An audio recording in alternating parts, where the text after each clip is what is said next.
Selamat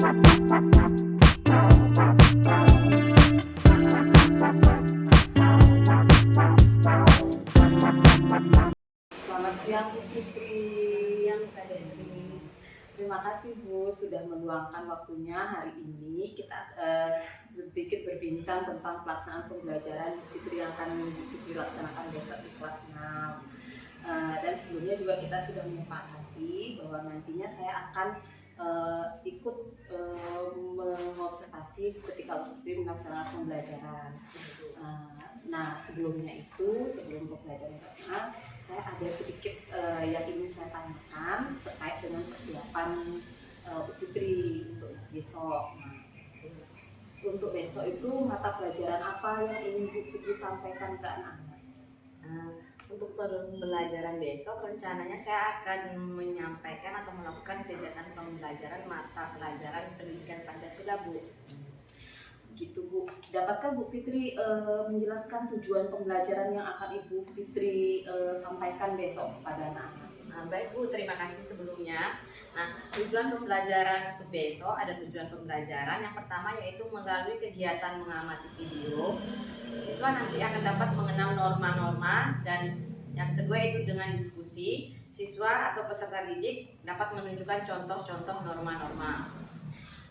Berarti di sini Bu Fitri akan mengambil dua tujuan pembelajaran di sini ya. Saya ulangi sedikit dulu, mengamati video. Dengan mengamati video, siswa dapat mengenal norma-norma dengan benar, dan dengan diskusi, peserta didik dapat menunjukkan contoh-contoh norma seperti itu ya Bu ya. Nah, jadi untuk setelah itu untuk area pengembangan yang mana akan Ibu Fitri ingin capai dalam proses pembelajaran nantinya? Baik Bu, jadi begini. Di awal pembelajaran, nanti saya akan mencoba untuk mengembangkan pembelajaran sosial emosional pada murid dengan mindfulness untuk pembelajaran kesadaran dirinya. Nah, supaya nanti dapat mengetahui emosi siswa pada saat kegiatan pembelajaran, belajar bersosialisasi dalam pembelajaran. Begitu Bu. Oke Bu Fitri. Oke Bu Fitri, berarti Ibu memfokuskan anak pada pengembangan PSG-nya ya, supaya Ibu dapat memahami di sini emosi anak-anak selama pembelajaran, dan supaya pembelajaran nanti menyenangkan seperti itu ya Bu Fitri ya. Begini Bu, PSE nanti Ibu akan di sini ada 5 kompetensi. Nah, nantinya kompetensi yang dapat diambil itu misalnya dapat diterapkan salah satunya pada proses pembelajaran. Kira-kira nantinya Ibu akan menerapkan kompetensi yang mana?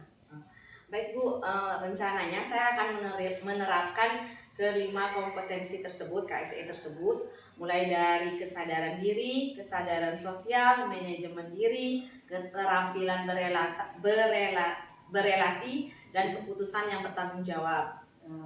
Oke, berarti di sini Bu Fitri rencananya akan menerapkan kelima keterampilan dalam pembelajaran sosial emosional ini. Berarti Bu Fitri mau menerapkan kelimanya, mulai dari kesadaran diri, kesadaran sosial, manajemen diri, keterampilan berelasi, dan keputusan yang bertanggung jawab. Kan begitu ya? Oke Bu Fitri, dari KSE ini nanti Bu Fitri ingin mengembangkan, maksud saya dari kelima keterampilan ini, dari semua ini bagaimana strategi yang ingin Bu Fitri gunakan untuk mencapai target yang Bu Fitri harapkan? Nah, untuk kesadaran diri siswa, nantinya siswa dapat memfokuskan diri dalam proses pembelajaran. Nah, dengan menceritakan perasaannya, terus manajemen diri dan kesadaran sosial itu dapat dilakukan dengan bernyanyi. Kemudian untuk keterampilan berelasinya dan keputusan bertanggung jawab dapat dilakukan dengan diskusi dan penerapan dalam kehidupan sehari-hari. Oke Bu Fitri. Jadi kesadaran diri, saya ulangi sedikit ya. Jadi kesadaran diri, siswa dapat memfokuskan diri dalam proses pembelajaran dia dengan cara menceritakan perasaannya, seperti itu ya Bu ya. Kemudian manajemen diri itu dilakukan dengan bernyanyi. Kesadaran sosial dan keterampilan berelasi dapat dilakukan dengan berdiskusi ya. Kemudian keputusan bertanggung jawab itu dalam refleksi dan penerapan kehidupannya sehari-hari, kan seperti itu ya Bu Fitri ya. Nah, Kalau seperti itu begini Bu, jadi dapat saya simpulkan, jadi untuk kegiatan nanti dalam proses pembelajaran, Bu Fitri itu menggunakan mata pelajaran pendidikan Pancasila dengan menggunakan 5 kompetensi pada PSE-nya itu dari strategi kesadaran diri sampai dengan pengambilan keputusan yang bertanggung jawab. Kemudian di sini dengan strateginya Ibu pada kesadaran diri itu dia Ibu ajak bercerita tentang dirinya, kemudian pada keterampilan sosial dan untuk manajemen dirinya diajak untuk bernyanyi seperti itu ya. Dan kemudian untuk berelasinya dengan diskusi serta untuk pengambilan keputusannya itu dengan refleksi dan penerapan dalam kehidupan sehari-hari. Dari semua itu apa bisa kita sepakati Bu Fitri? Iya. Iya, baik Bu Fitri. Sampai jumpa nanti dalam proses pembelajaran. Semoga apa yang Bu Fitri rancang nanti dapat terlaksana dengan baik. Sehingga nanti dapat terlaksana dengan baik semua pembelajaran sesuai dengan yang Ibu Fitri harapkan. Terima kasih banyak Bu Desri. Ya, mari selamat siang Bu Fitri.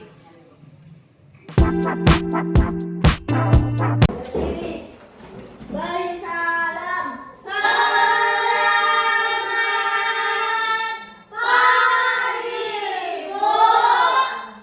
Selamat pagi anak-anak. Kompak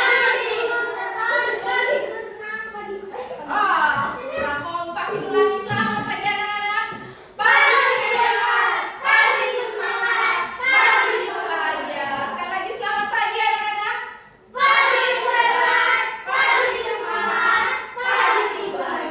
Oke, silahkan duduk.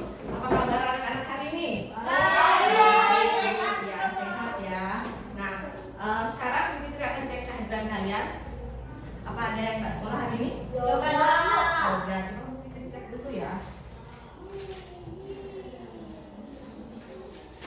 Akila? Denny? Komang Agus Triyoga? Nggak masuk ya hari ini ya? Kenapa dia? Sakit? Ikomang Oka Tirtayana? Iputu Arya Nova? Muhammad Hafiz? Muhammad Yazid? Ya, jadi yang tidak sekolah hari ini ada yoga. Nah, sebelum belajar kita berdoa dulu ya menurut agama dan kepercayaan masing-masing. Siapa yang ingin memimpin doa? Ya, Yazid silakan pimpin doa.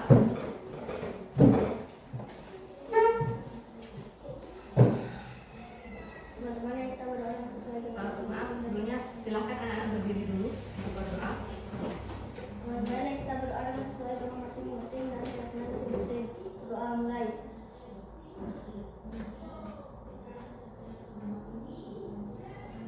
Doa selesai.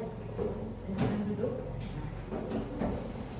Hari ini kita akan belajar tentang pelajaran Pancasila. Sebelumnya, kita akan mengajak kalian untuk bernyanyi dulu, bernyanyi lagu dari Sabang sampai Merauke. Sudah hafal anak-anak lagu itu?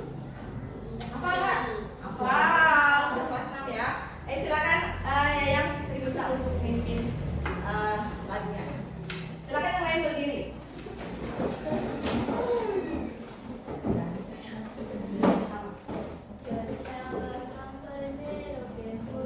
Dari Sabang sampai Merauke, berjalan pulau-pulau, sambung menyambung menjadi satu. Itulah Indonesia. Indonesia tanah airku, aku berjanji padamu, menjunjung tanah airku Indonesia. Terima kasih Ayah. Silakan anak-anak duduk kembali.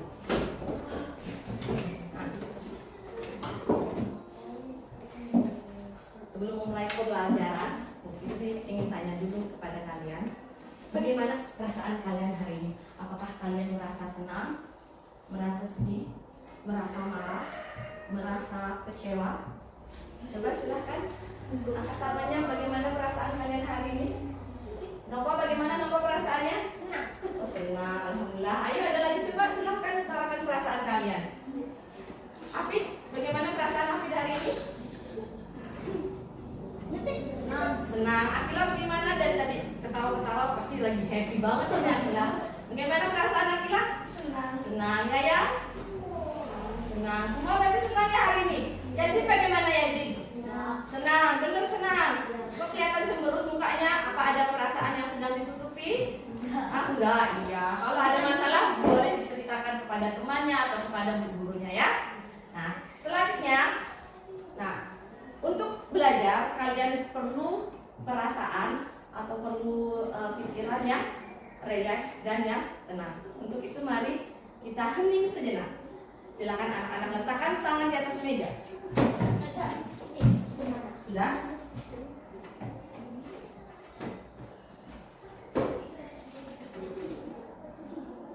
Nah, lalu tutup mata kalian. Tutup mata. Sudah? Rasakan. Tutup mata. Tarik nafas.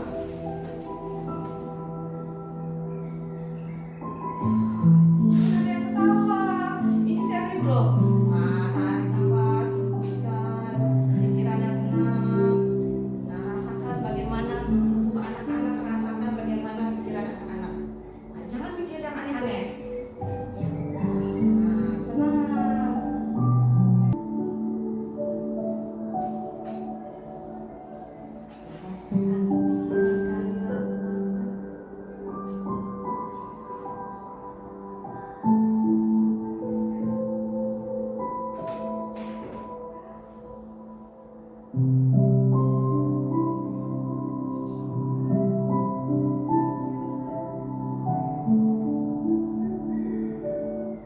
Oke.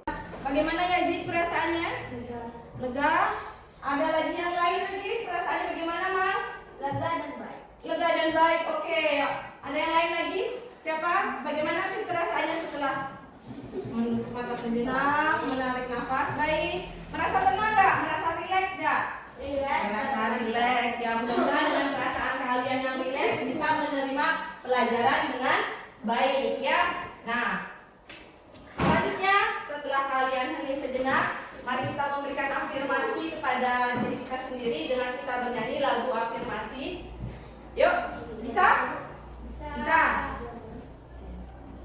Ya, mulai ya. 1, 2, mulai. Saya cerdas, saya hebat.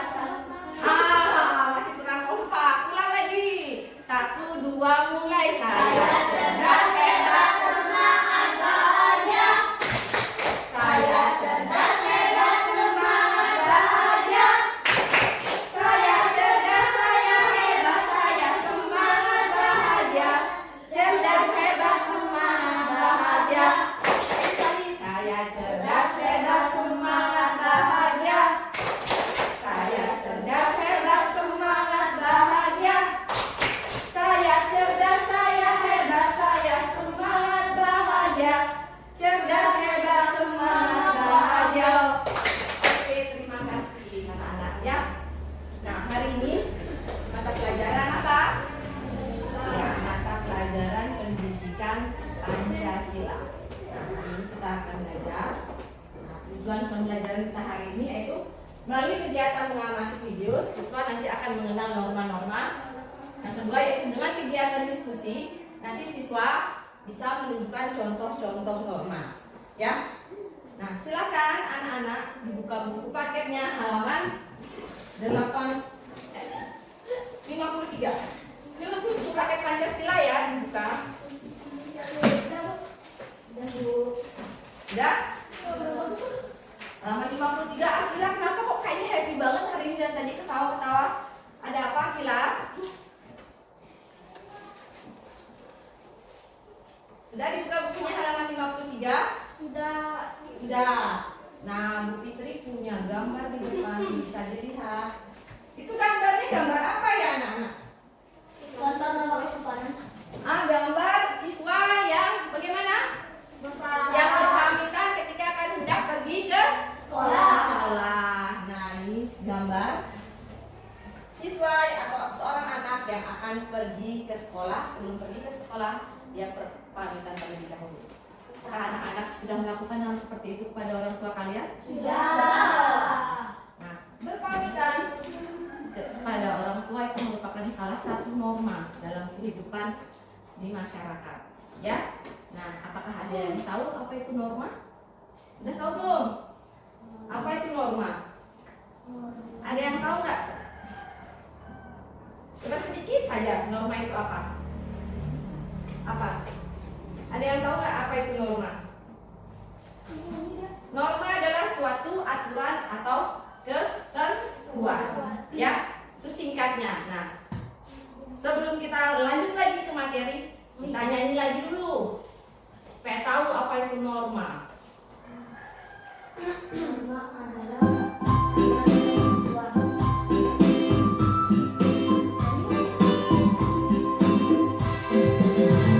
Norma itu adalah aturan yang berlaku di dalam masyarakat yang harus ditaati. Macam-macamnya norma, semua ada 4. Jangan lupa harus ditaati. Norma agama dan norma kesopanan, norma kesusilaan dan juga norma hukum. Siapa yang melanggar pasti kena hukuman. Siapa yang patuh manusia terpuji. Siapa yang patuh manusia terpuji. Siapa yang patuh manusia terpuji. Oke, terima kasih sudah bernyanyi bersama-sama. Nah, selanjutnya anak-anak bisa perhatikan dulu. Tadi lagu tadi ada yang sudah tahu apa itu norma? Apa norma?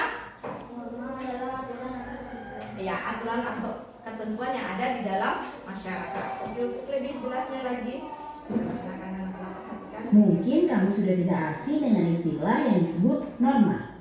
Namun, apakah kamu pengertian norma? Menurut Kamus Besar Bahasa Indonesia atau KBBI, norma adalah aturan atau ketentuan yang mengikat warga kelompok dalam masyarakat. Norma dipakai sebagai panduan. Nah, menurut Kamus Besar Bahasa Indonesia, norma itu adalah aturan atau ketentuan yang mengikat warga kelompok dalam masyarakat. Jadi, terulang lagi sekali, menurut Kamus Besar Bahasa Indonesia atau KBBI, pernah dengar kan KBBI? Norma adalah aturan atau ketentuan yang mengikat warga kelompok dalam masyarakat. Tatanan dan pengendalian tingkah laku yang sesuai dan berterima. Jenis norma. Di dalam masyarakat ada beberapa jenis norma yang diantaranya adalah sebagai berikut. 1. Norma agama. Norma agama merupakan pedoman hidup manusia bersumber dari Tuhan Yang Maha Esa. Norma agama terdiri dari perintah, ajaran, dan larangan. Perintah adalah perbuatan yang harus dilakukan, larangan adalah perbuatan yang tidak boleh dilakukan, sedangkan sanksi adalah konsekuensi atau hukuman yang diberikan kepada seseorang yang melanggar peraturan. Sanksi norma agama adalah dosa yang balasannya akan diterima di akhirat nanti. Diberikan kepada seseorang yang Norma ada berapa tadi kalian sudah nyanyi? Ada berapa normanya? 4. Nah, yang pertama norma agama. Norma agama itu adalah perintah atau perbuatan yang harus dilakukan dan larangan yang tidak boleh dilakukan. Nah, setiap norma itu ada sanksinya. Sanksi itu hukuman. Nah, jadi untuk norma agama sanksinya adalah nanti akan mendapatkan apa? Sadar tidak? sanksi norma agama adalah dosa yang balasannya akan diterima di akhirat nanti. 2. Norma kesusilaan. Norma kesusilaan adalah peraturan tidak tertulis yang bersumber dari hati nurani manusia. Norma ini mendorong manusia untuk senantiasa berbuat kebaikan dan mencegah berbuat keburukan. Sanksi jika melanggar norma kesusilaan bisa berupa penyesalan atau dicemooh dan dikucilkan oleh masyarakat. 3. Norma kesopanan. Norma kesopanan bersumber dari pergaulan manusia yang didasarkan atas hal-hal seperti kebiasaan, kepatutan, dan kepantasan yang berlaku dalam masyarakat. Sanksi dari norma ini umumnya berupa celaan atau ejekan dari orang lain yang bisa menimbulkan rasa malu pada pelanggarnya. 4. Norma hukum. Norma hukum merupakan pelengkap atas norma-norma lainnya. Norma hukum bersumber dari negara atau pemerintah yang termuat dalam undang-undang. Norma ini bersifat memaksa dan memiliki sanksi tegas yang nyata. Sanksi tersebut memaksa dan mengikat kids. Contohnya antara lain berupa hukuman penjara atau denda. Fungsi norma. Norma memiliki peran penting di lingkungan masyarakat kids. Soalnya kalau tidak ada norma, maka bisa terjadi kekacauan, keributan, atau kerusuhan. Nah, berikut ini fungsi norma. 1. Menciptakan kehidupan di masyarakat menjadi aman dan tertib. 2. Mencegah terjadinya benturan kepentingan di antara anggota masyarakat. 3. Menjadi pedoman bagi setiap individu dalam menjalani kehidupan bermasyarakat. 4. Mengatur tingkah laku masyarakat agar sesuai dengan nilai yang berlaku. 5. Membantu mencapai tujuan bersama masyarakat. Nah kids, itu dia pengertian dan fungsi norma. Sekarang sudah semakin tahu ya. Sampai di sini dulu ya videonya. Jangan lupa like, komen, subscribe, dan share ke teman-teman lainnya ya kids. Bye-bye. Nah, bagaimana anak-anak sudah semakin tahu setelah menonton video? Sudah. Nah, Fitri akan berikan tambahan lagi. Nah, jadi norma itu ada 4. Yang pertama norma agama, norma kesusilaan, norma kesopanan, dan norma hukum. Nah, tadi pengertian norma sudah kita jelaskan merupakan aturan atau ketentuan yang mengikat warga atau kelompok dalam masyarakat. Nah, adapun fungsi norma. Fungsi norma itu sebagai pedoman dalam masyarakat untuk berinteraksi dan hidup bersama dengan harmonis. Yang kedua, fungsi norma yaitu memberikan batasan-batasan tentang perilaku, menciptakan ketertiban, membantu menjaga keserasian, dan melindungi hak-hak individu dalam masyarakat. Itu fungsi norma. Nah, adapun ciri-ciri norma. Ciri-ciri norma yang pertama selalu berkaitan dengan kehidupan sosial manusia. Nah, terus norma tidak bersifat absolut dan hasil dari proses sesuai budaya yang panjang. Yang keempat, diterima dan diakui oleh sebagian besar anggota masyarakat. Terus memiliki kekuatan yang memaksa, bersifat dinamis, bersifat tidak tertulis, dan setiap pelanggaran norma akan menimbulkan sanksi.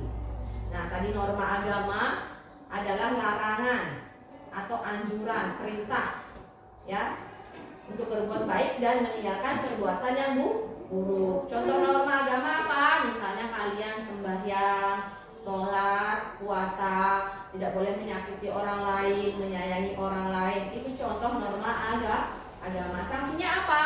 Sanksinya akan mendapatkan dosa. Nanti akan mendapatkan dosa di akhirat. Terus ada norma kesopanan. Norma kesopanan itu aturan untuk bertingkah laku dalam masyarakat. Disebut juga dengan aturan yang beradab. Sikap sopan ditunjukkan dengan cara bertutur kata dan bertingkah laku agar kita bisa sopan. Tutur kata harus baik. Nah, jika kita melanggar norma kesopanan, kita akan mendapatkan sanksi dari masyarakat. Sanksinya itu apa? Sanksi sosial, misalnya cemoohan, pengucilan, dan sebagainya. Itu sanksi ketika kita melanggar norma kesopanan. Contohnya apa norma kesopanan? Berpakaian yang rapi, menghormati orang tua, tidak berteriak-teriak saat pelajaran, tidak mengejek teman. Nah, itu contoh norma kesopanan. Tidak makan sambil berjalan. Yang selanjutnya norma kesusilaan. Norma kesusilaan itu aturan tingkah laku manusia berdasarkan hati nurani. Nah, contohnya adalah berkata jujur, berlaku adil, dan dapat dipercaya. Jika kita melanggar, apa sanksinya? Sama seperti kesopanan. Mendapat sanksi sosial berupa dicemooh, tidak dipercaya. Kenapa tidak percaya? Karena kalian berbohong. Dan dikucilkan, dijauhi teman, dan sebagainya.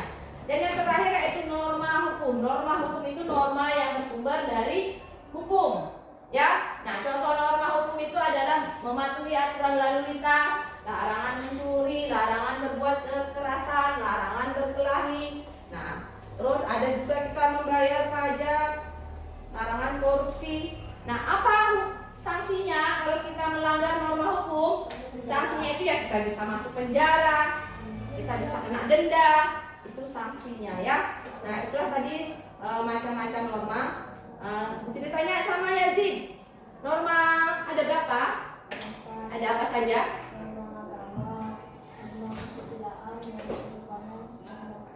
Ya, ada 4 norma ya. Nah, siapa yang bisa menyebutkan coba contoh norma hukum? Ada yang bisa nggak? Angkat tangan yang bisa. Selain Yazid, siapa yang bisa norma hukum? Ayo. Siapa saja bisa? Apin mungkin bisa angkat tangan dulu. Ya, contoh norma hukum Apin. Angkat tangan bisa? Apa? Ya, peraturan lalu lintas.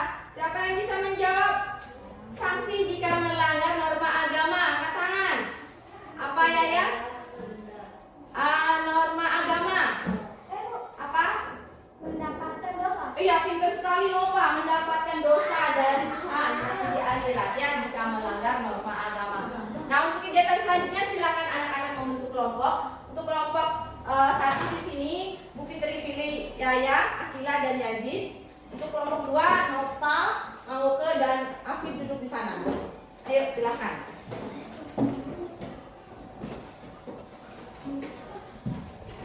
Nah, ini Bu Fitri. Nah, silakan ya.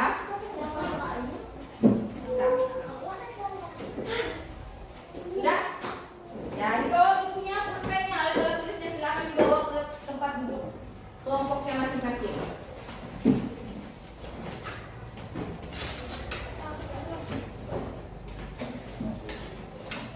Nah, silakan sekarang tugasnya kalian bisa menunjukkan contoh-contoh norma. Silakan kalian bikin norma agama boleh, norma hukum boleh, norma kesusilaan boleh. Bikin contoh-contoh sesuai dengan gaya belajar kalian. Misalnya kalau yang ini suka dengan lihat video, mungkin kalian bisa membuat poster. Nah, yang kelompok sana kalau sukanya dengan ini kalian bisa membuat bermain peran, membuat cerita. Ya. Nah, silakan anak-anak bisa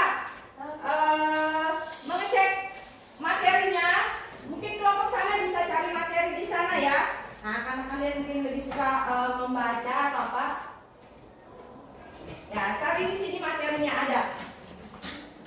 Nah, ada di sana materi. Nah, untuk kelompok sini, kalian bisa membuka HP kalian, lihat video ya sudah Bu Fitri bagikan. Nah, silakan diambil HP-nya. Nah, di sana kalian bisa lihat-lihat materi ya. Nah, atau mungkin juga kelompoknya Afif bisa kesini juga, di sini ada gambar-gambar dan poster-poster. Bisa kalian lihat. Ayo, nah bisa ditonton dari video, bisa dilihat. Sudah, kalau sudah menemukan materi bisa kembali ke kelompoknya Afif, bisa dilihat. Ini ada gambar. Nah, sudah ini bisa dipakai referensi. Ada poster. Silakan. Nah, silakan dikerjakan ya. Nah, silakan ya. Apit kelompoknya mau buat apa? Poster. Ya, silakan dikerjakan. Ini sudah silakan. Bagaimana kelompok Afid? Ada masalah bisa ditanyakan sama Bu Guru ya. Dibantu ya temennya ya. Bantu, ada yang mewarnai, ada yang memberikan ide-ide dan inspirasi. Bagaimana kelompok Akila? Sudah selesai? Sudah. Oh, sudah selesai. Hebat sekali. Tidak ada masalah, coba dicek lagi. Sudah selesai? Oke, kalau sudah selesai kita maju ke depan. Masing-masing kelompok semuanya maju ya. Dari kelompok 1 dulu ke depan menampilkan hasil diskusinya. Maju ke depan. Yuk. Maju ke depan, bawa itu ini.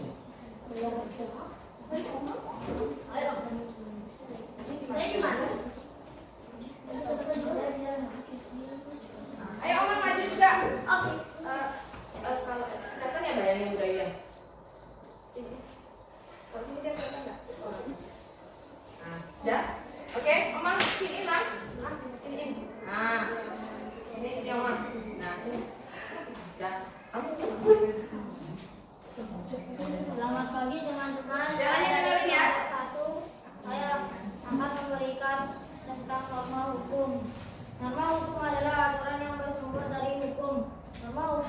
berdasarkan sepenuh pada undang-undang dan tidak boleh bertentangan Pancasila. Contoh norma hukum, peraturan lalu lintas, larangan mencuri, mencopet dan merampok, larangan berbuat kekerasan, larangan berkelahi, larangan korupsi dan keharusan membayar pajak.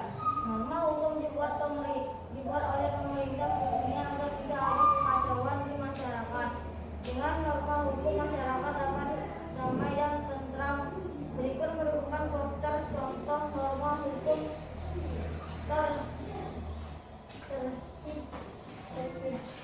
tertib lalu lintas. Ya, ini. Nah, ini adalah salah satu poster yang dibuat oleh kelompok 1, yaitu dari Manguke, Afid dan Nova. Poster ini adalah poster contoh norma hukum tertib berlalu lintas. Nah, apa saja tertib berlalu lintas? Di sini ada jangan menggunakan handphone ketika berkendara. Ya, jadi ketika kalian nanti sedang membawa motor, jangan main HP karena akan bisa mengakibatkan kecelakaan. Nah, terus gunakan helm saat berkendara untuk kendaraan roda 2. Jadi ketika kalian naik motor ataupun boncengan, jangan lupa pakai helm demi keselamatan kalian. Ya. Terus yang ketiga, jangan kebut-kebutan. Ya. Jadi kalau bawa motor jangan ngebut, akan mencelakai diri kalian sendiri dan orang lain. Terus berikutnya, jangan parkir sembarangan, terutama di jalan protokol. Ya. Nah, kalau ada tanda dilarang parkir, jangan kalian parkir. Ikuti aturan yang sudah ditetapkan. Karena jika kalian melanggar aturan atau norma hukum, maka kalian nanti akan mendapatkan sanksi dari apa yang sudah kalian lakukan. Ya, bagus sekali dari kelompok 1. Beri tepuk tangan untuk kelompok 1. Kelompok 1. Nah, selanjutnya dari kelompok 2, silakan maju ke depan. Kelompok 2 memilih apa ini? Ya, norma yang dipilih norma apa? Ya, kelompok 2 akan menyampaikan tentang norma kesopanan. Suaranya tolong yang keras ya, supaya terdengar oleh teman-temannya.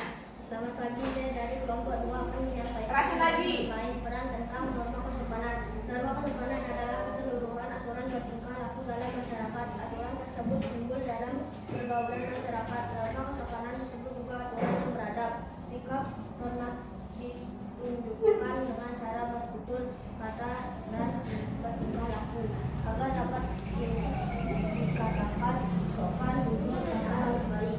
Bila melanggarnya norma kesopanan, kita akan mendapatkan sanksi dari masyarakat. Sanksi tersebut disebut dengan sanksi sosial, misalnya berupa cemoohan, pengucilan, dan sebagainya. Contoh norma kesopanan antara lain: menghormati ayah, ibu, guru, dan orang tua, tidak berteriak-teriak saat pelajaran, tidak mengejek teman, berpakaian yang rapi, menyapa guru dan teman saat di jalan, tidak makan sambil berjalan, menggunakan 4 kata ajaib. Ya, menggunakan 4 kata ajaib merupakan salah satu contoh dari norma kesopanan. Ingat itu ya. Nah, apa saja 4 kata ajaib? Silakan ya, Zik. Kata ajaib pertama yaitu maaf, diucapkan ketika melakukan kesalahan. Kata maaf dapat mengajarkan anak untuk melatih keberanian untuk mengakui kesalahan. Oke. Nah, kata maaf digunakan ketika kita melakukan kesalahan. Ya. Nah, contoh seperti bagaimana ya, Zik? Silakan. Kalian terangkan.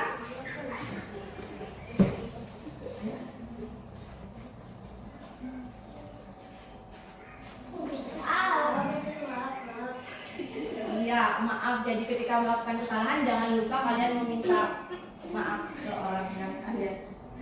Dan yang kedua, kata ajaib yang kedua. Kata ajaib kedua yaitu tolong, diucapkan sebelum meminta pertolongan dengan orang lain. Kata ini menunjukkan rasa hormat terhadap orang lain dan tidak terkesan memerintah. Contoh. Nah, kata kedua yaitu kata tolong. Kata tolong ketika kita ucapkan ketika kita membutuhkan pertolongan dari orang lain. Kata tolong ini kita gunakan supaya terkesan kita tidak memerintah orang lain ya. Nah, contohnya seperti apa?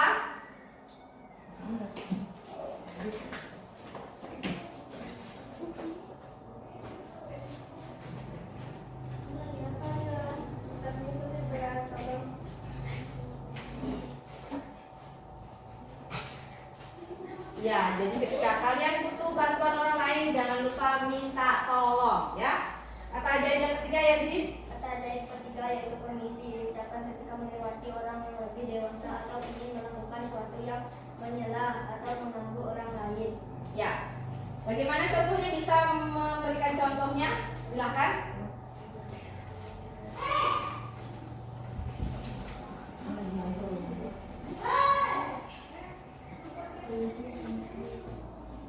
Ya, jadi ketika ada orang tua yang sedang duduk, orang yang lebih tua ya, atau orang lain ketika sedang duduk, kalian jangan asal jalan seperti ini. Nah, itu nggak sopan, itu sudah ini. Jadi kalian jangan lupa menundukkan badan kalian dan mengatakan permisi. Ya, bagus sekali contoh yang dipraktikkan oleh teman-teman kalian. Yang selanjutnya kata ajaib apa lagi? Kata ajaib keempat yaitu terima kasih diucapkan ketika menerima sesuatu yang baik dari orang lain. Kata ini menunjukkan sikap menghargai bantuan atau kontribusi seorang.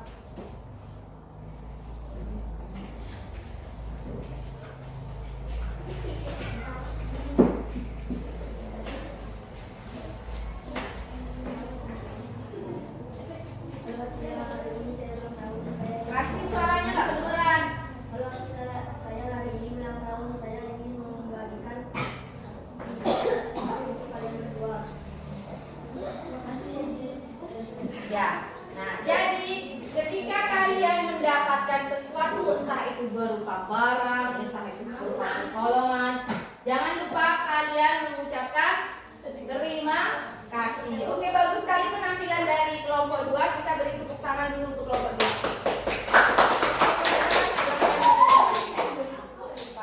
Ya. Nah selanjutnya kita melakukan refleksi dengan ice breaking ya, atau game refleksi. Nah, bisa dibantu angkat kursi dan bangkunya. Nah, itu saling saling.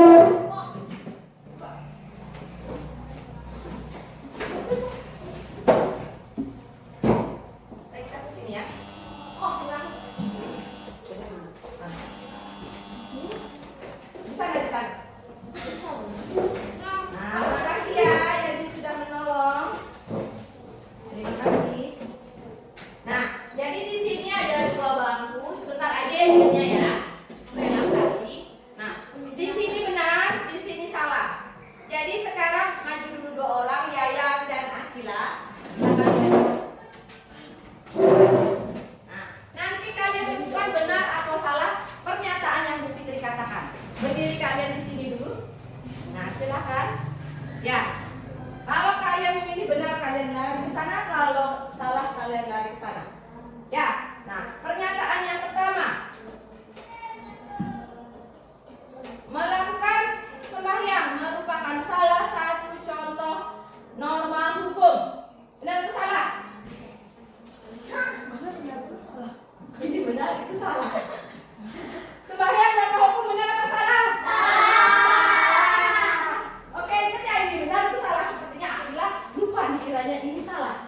Ini benar ya. Jadi jawabannya sembahyang itu norma apa? Agama. Silakan duduk. Yang selanjutnya mau ke sama Yazid. Yang cepat ya, jangan lambat sekali. Untuk mau ke tidak membayar pajak merupakan salah satu pelanggaran norma hukum, benar atau salah? Tidak membayar pajak merupakan salah satu pelanggaran norma hukum, benar? Iya, benar. Benar jawabannya Yazid. Mau ke silahkan duduk. Tidak apa-apa ya, belajar lagi. Selanjutnya Yazid dan Nova. Kok Yazid, maaf. Afif. Apa sama Nova? Iya. Ini dulu dah. Dah, sini dulu. Nah, sini. Berpuasa merupakan salah satu contoh norma agama. Benar atau salah cepat? Ayo. Ya. Berpuasa adalah salah satu contoh norma agama. Benar. Dua-duanya benar. Tepuk tangan. Oke.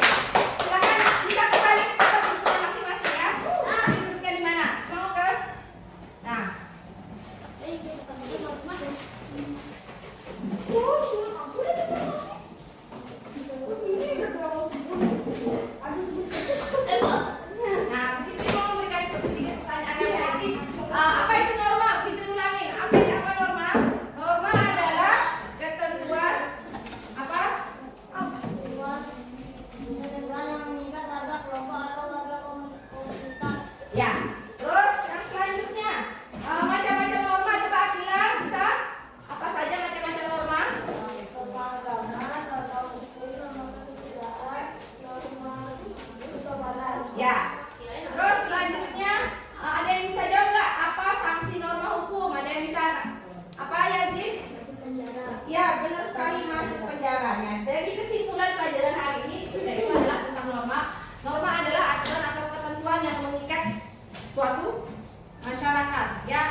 warga kelompok atau warga komunitas. Nah, disebut norma dan hak, norma agama, norma hukum, norma kesopanan, norma kesusilaan. Nah, dan setiap norma memiliki sanksinya masing-masing. Untuk norma agama akan mendapatkan dosa di akhirat nanti.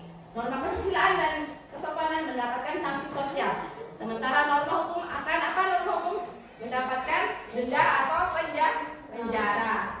Nah, ada yang ingin bertanya mungkin anak-anak? Silahkan diangkat tangannya yang ingin bertanya. Siapa yang ingin bertanya? Ayo, ada yang bertanya nggak? Oh, masa sih nggak ada yang bertanya? Silahkan.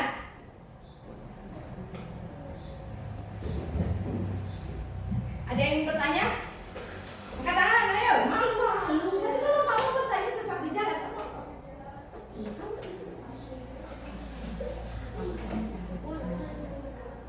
Ayo, Abi silahkan keraskan suaranya. Ulangi. Sanksi tidak membayar pajak. Apa sanksi jika kita tidak membayar pajak? Membayar pajak itu merupakan salah satu contoh norma apa?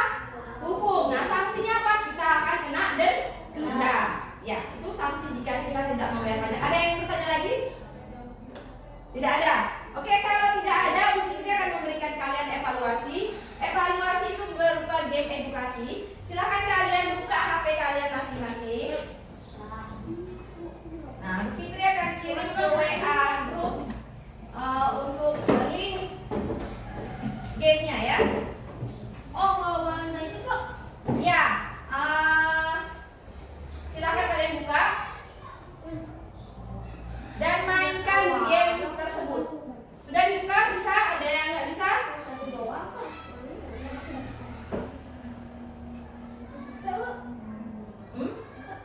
Iya, yang sudah bisa buka silakan masuk ke gamenya.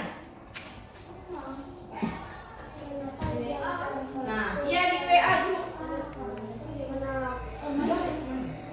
Nah, itu ya kuis norma dan aturan. Di sana ada game apa namanya? Labirin, game labirin. Jadi kalian jalan. Sudah gitu ya? Sudah? Sudah ya? Sudah ya? Nah, nanti Bu Fitri akan ini hasilnya akan Fitri rekap. Nah, untuk selanjutnya sampai di sini pelajarannya. Jangan lupa kalian di rumah belajar. Kalian buka buku pelajaran kalian. Nanti kalian baca-baca lagi materi selanjutnya. Materi selanjutnya kita akan belajar tentang hak dan kewajiban ya.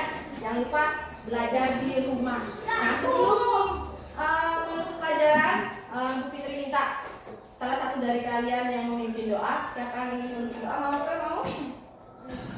Siapa yang mau memimpin doa? Silakan pimpin doa. Siapa yang memimpin doa? Angkat tangan. Oh ya, Jin lagi yang lain ada yang mau memimpin doa kayak ini. Jin. Berdiri ya.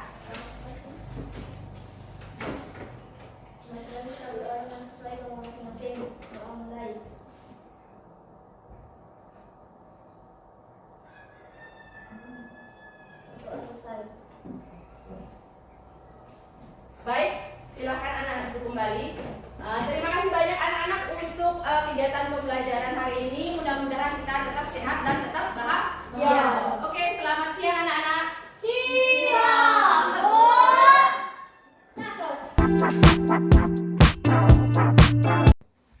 Selamat pagi Bu Fitri. Hari ini perkenalkan ini PP saya Ibu Niwayat Nuryantini. Hari ini beliau akan mendampingi kita dalam percakapan pasca observasi. Nah, izin Ibu untuk saya melakukan percakapan pasca observasi dengan Ibu Fitri. Selamat pagi Bu. Selamat pagi. Bagaimana kabarnya Bu Fitri hari ini? Alhamdulillah baik Ibu. Baik Ibu Fitri, tujuan percakapan pasca observasi ini adalah untuk merefleksikan pembelajaran yang sudah Ibu lakukan. Dan di sini saya ingin mengajak Ibu untuk berbincang-bincang hal terkhususnya tentang proses pembelajaran yang sudah Ibu laksanakan di kelas 6 pada mata pelajaran pendidikan Pancasila. Di sini nanti akan ada sedikit beberapa hal yang ingin saya tanyakan terkait proses yang sudah Ibu laksanakan kemarin. Nah, di sini Ibu yang ingin saya tanyakan pertama itu bagaimana perasaan Ibu setelah melakukan proses pembelajaran? Baik, terima kasih Bu ya. Perasaan saya setelah melaksanakan proses pembelajaran, nah saya merasa cukup puas dengan pembelajaran yang sudah saya lakukan, sebab ada beberapa hal yang belum sempurna. Gitu, Bu. Ya, berarti Ibu merasa cukup puas ya Bu ya. Nah, selanjutnya bisakah Ibu menceritakan kembali terkait proses pembelajaran yang sudah Bu Fitri laksanakan sebelumnya? Nah, untuk proses pembelajaran yang sudah saya lakukan, menurut saya sudah sesuai dengan perencanaan yang saya buat. Nah, pada saat pembelajaran kemarin, saya sudah menyampaikan tujuan pembelajaran, sudah mengajak anak-anak untuk memahami dirinya dengan teknik stop. Nah, saya juga mengajak anak-anak bernyanyi untuk mengafirmasi dirinya. Nah, pada pembelajaran kemarin, saya menggunakan pembelajaran berdiferensiasi dengan menggunakan konten yang sehingga membuat anak-anak merasa antusias untuk belajar. Nah, saya juga sudah melaksanakan proses pembelajaran yang sudah sesuai dengan langkah-langkah yang sudah saya rancang. Iya Ibu. Nah, Ibu di sini saya lihat sita-sita model pembelajaran sudah sesuai dengan langkah-langkah dan juga sudah sesuai dengan catatan saya Bu ya.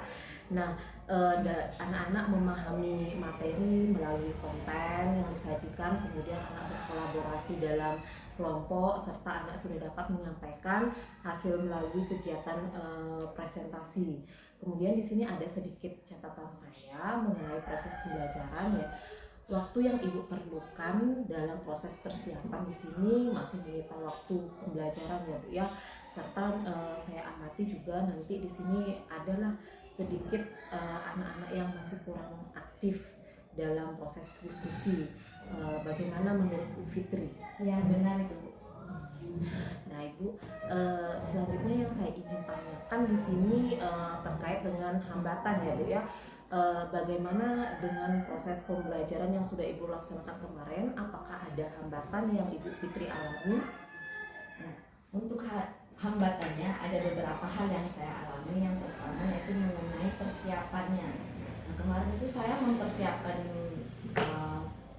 pembelajaran tersebut ketika bel sudah masuk.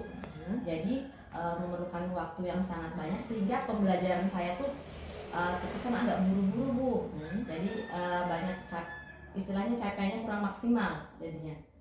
Oke, ya Ibu. Berarti di sini kan selain persiapan yang buru-buru ya Bu ya, apa ada kendala yang lain misalkan dari siswa gitu Bu?